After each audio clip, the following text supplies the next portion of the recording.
Hi, I'm Rita with Queen Worm Farm, and this will be the second episode in this series on how to raise black soldier fly in the north. If you haven't seen the first episode, definitely go and watch that. I go over the key points on what you should know before you start black soldier fly raising. So look in the description below, click on the link, and definitely watch it. In this video, we're going to cover the black soldier fly life cycle from fly to egg to larva to the dormant stage where they transition and then emerge back into the fly. So the entire life cycle we are going to cover. And what's going to be unique about this video is that we are going to head downstairs where I have my whole entire operation, and I'm going to show you every single stage. So instead of just me talking about it, you're going to hear me actively talk about it, but actually see it. And that's what I had a lot of trouble on when I wanted to start, was I wanted to see every individual stage but put all together into one video instead of trying to, grasp at this video and find little bits of information there and a little bit of information here. So what I'm going to do is make a complete video, so when you're done watching this, you will understand key points to every single stage. Then in episode 3, we are going to break down each of those stages, and we're going to dive in depth on what you need to do to raise them in every single stage. So this will be your overview in understanding the entire cycle, which will help you at the end understand each individual stage and how to prepare your black soldier fly or larva in that particular time of its life. So come with me down in the basement and let's start. So this is the first part of the black soldier fly life cycle, and we're going to start at the adult flies. Now, some of these flies are from 1 day old to 14 days. That's as long as they live, is 14 days. The whole purpose when they're at adult stage is to breed and lay eggs. So you need to provide them with a high enough cage that they can breed or do their mating dance and then breed. And you can see some flies there that are breeding, and supply an area that they can lay. They love greenery. When I put this plant in for them, this is a real plant, they just love to roost. So you need to provide them somewhere they can roost, hang out, and enjoy their adult life cycle. And they really like to roost also on the side of my cage as well. But the biggest thing is they need heat, humidity, somewhere they can fly at least a meter high, and somewhere they can roost and be happy, and then somewhere to lay. So that's really important for the adult time of their life. And then mating happens, and mating can last from 1 to 2 to 3 hours. And this is a typical mating pose right here. These two, you couldn't really tell which one's male, which one's female. But on average, like in this one, you can really tell that the female's the larger one, the male's the smaller one. That's on average how you can tell between the two sexes, is the male is usually smaller than the female. And these are just some more examples of mating flies. Again, sometimes it's really obvious, sometimes it's not. And they just need room to mate. And when they do mate, it takes about 3 days, sometimes 4 days after mating, then they lay their eggs, like this girl is doing right here. And I use cardboard for them to lay their eggs in. And she really goes quiet when she starts laying her eggs.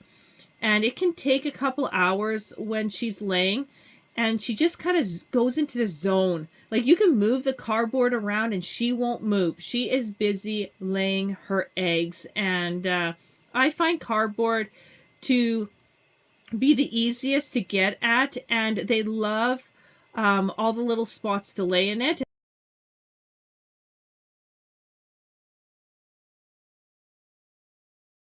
So this is what eggs look like. So after they lay their eggs, the egg color changes. So at first they'll be really, really white in color, and then they'll get to a dark, dark creamish color.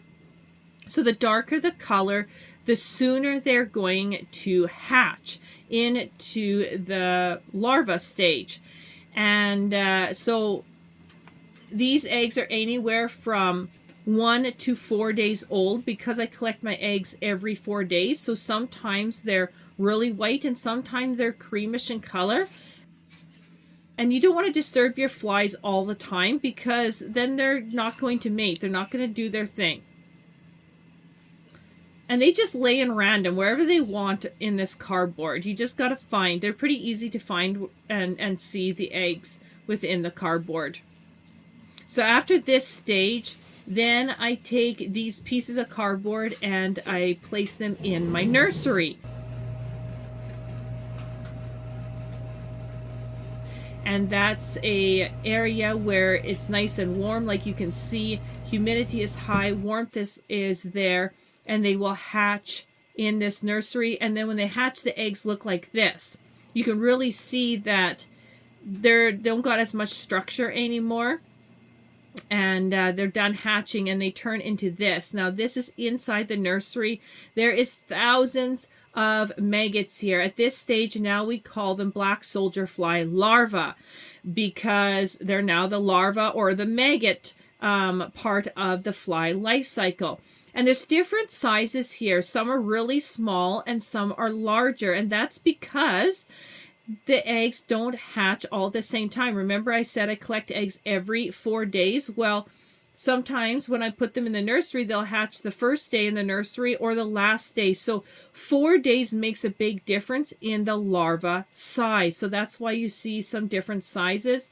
The majority will be the same, but there's always those that are going to hatch first. And so we can say that at this stage, they're between 1 to 4 days old at this particular stage and the nursery stage.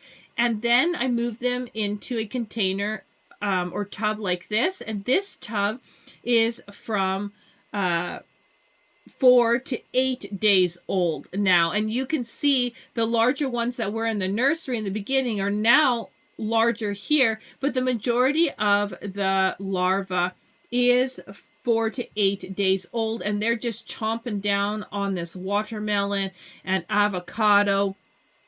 And note the color here, because it's really important to see the color change. At this stage, they're kind of clear, kind of white, but they are not dark in color. And that's really important to note. The little ones, like I said, are clear to white in color, and they are hungry at this stage. Like, they need food. They want food now, and they're going to grow super quick at this particular stage. So you want to always make sure that there's fruits and vegetables, meats or dairies or grains in your tub for your black soldier fly larva to eat. Very important.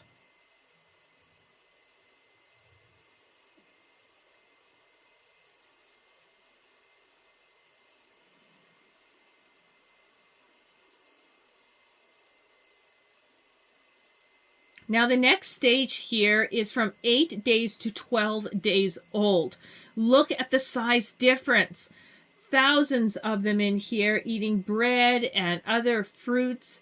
And this would be right smack dab in the middle of the larva life cycle. And they are hungry hippos, super hungry. All they want to do is eat, and get big and grow as fast as they can into the last part of their stage. So this would be the medium size of your black soldier fly larva at this particular life cycle. And this would be the best part of the life cycle where they will eat literally anything you can put at them, and you don't have to make it really small either. They will just gobble it up.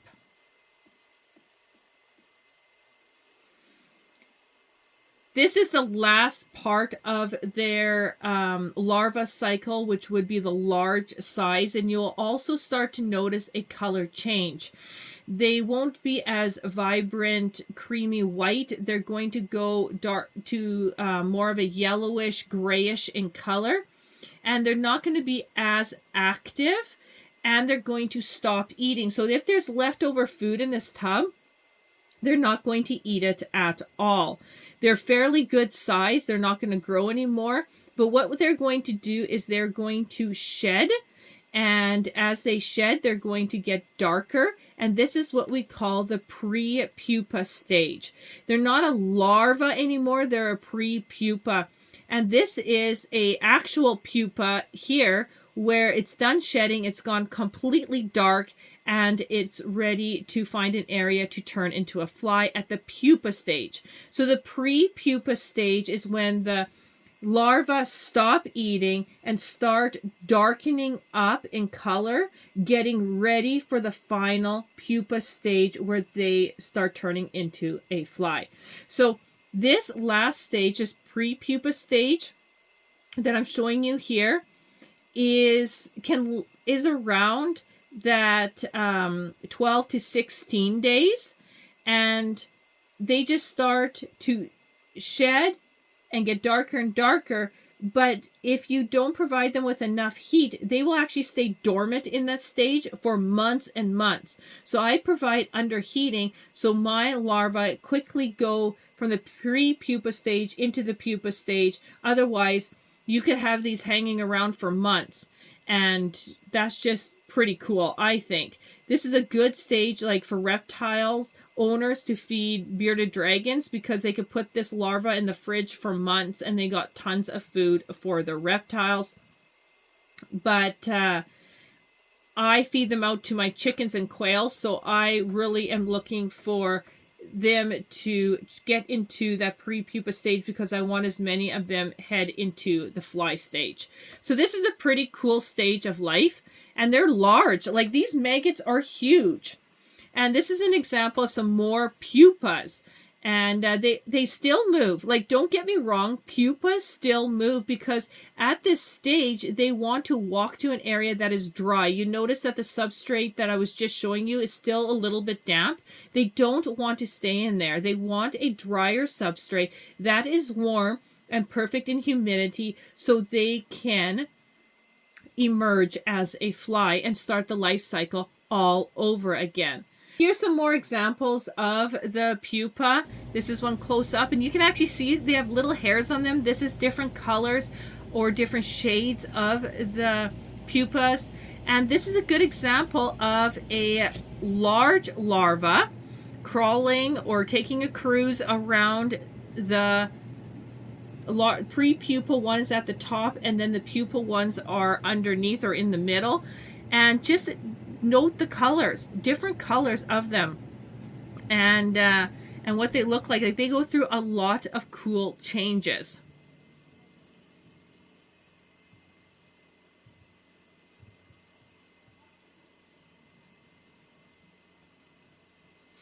Here's again more coloration, from the darker to being the pupa, the lighter ones to being pre-pupa.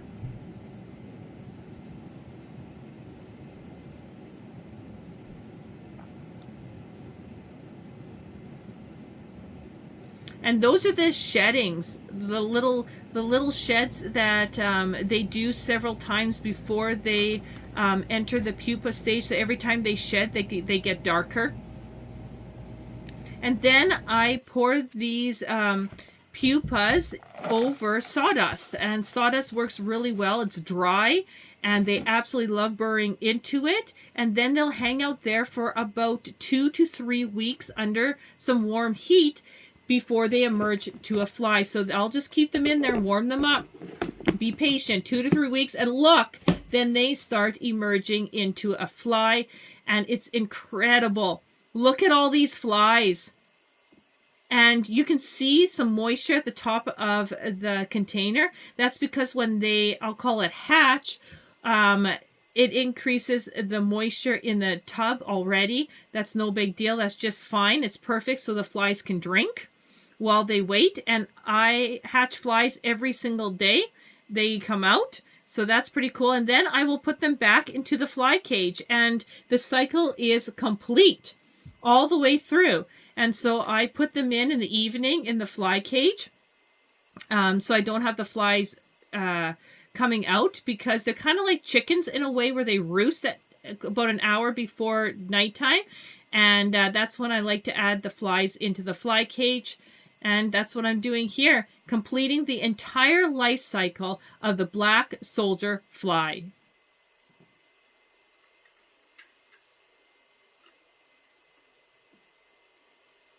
So now you have seen the entire cycle. And if you got any questions, definitely, ask them in the comments section. I also do one-on-one training. So head to everything-homemade.com and you can sign up for one-on-one training on black soldier fly and how to raise them. I do video calls or come down to the farm and have some one-on-one training. They're awesome black soldier fly larvae, and the fly stage all rock. And I will see you on the next episode as we break down every single stage and dive in a little deeper. So thank you so much for watching, and I'll see you on the next video.